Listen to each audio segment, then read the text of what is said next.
So one of the most important solutions that you will encounter, sometimes what we want to do is we want to diagonalize our matrix, or diagonalize essentially our set of solutions as well. So this is referred to as basically solving for eigenvalues and eigenvectors of a solution. So let's look at a matrix. So I can look at matrix form.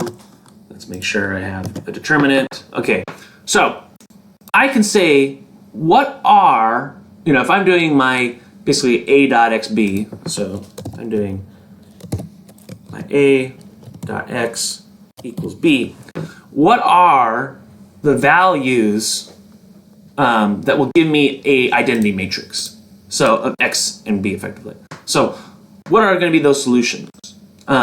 So let's go ahead and let's figure it out. So I could actually try to solve for that. So I could look at the determinant of my identity matrix times lambda, some value, and I can solve, actually see, let's try to get real solutions. Here we go. I can actually solve for this value.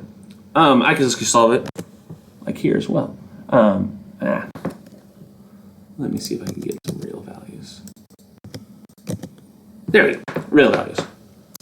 So I could solve for here. I could get the same solution with eigenvalues. And I could get the eigenvectors of my matrix as well. Or I could get the eigensystems. So here would be my eigenvalues, as you can see here, and then the eigenvectors.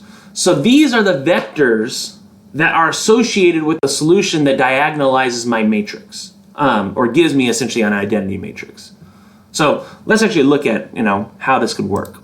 So we're looking at this, trying to find this general result.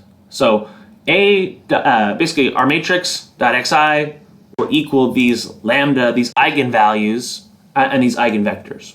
So let's look at my random matrix. Let's do it one more time so we get some real eigenvalues. These would be my eigenvectors.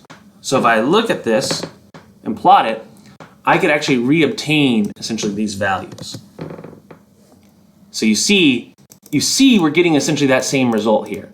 So I can find if x is an eigenvector corresponding to its corresponding eigenvalue, I can actually reproduce and get this general result. So you can see my R matrix dot xi, my lambda times xi, I'm getting essentially that same value. So again, R matrix dot my xi, so we could do the same thing here. We could prove it.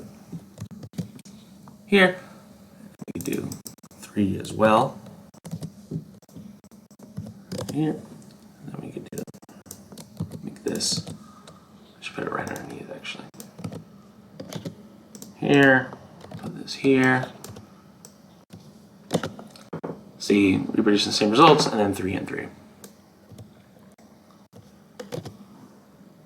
There we go. And actually I could take, for example, my R matrix dot xi. Actually, here we go. My lambda values. And that will give me essentially where are those eigenvectors. Actually, I need to do it times x dot lambda. Lambda.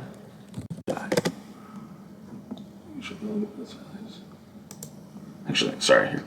But you can see this equality right here. So if I take that, I can get those same values here. Excellent. Next time, so again, eigenvalues will essentially give me the solution that gives me that identity matrix here. So that's essentially, I'm diagonalizing my matrix, and the eigenvectors correspond effectively to the solution of the rotation that gives me that diagonalized matrix. All right, next time we'll get into rotation matrices and then jump into how does this correlate to, or how can we apply these concepts to a general mechanical concept, which is solid mechanics. All right, see you all next time. Thanks, bye.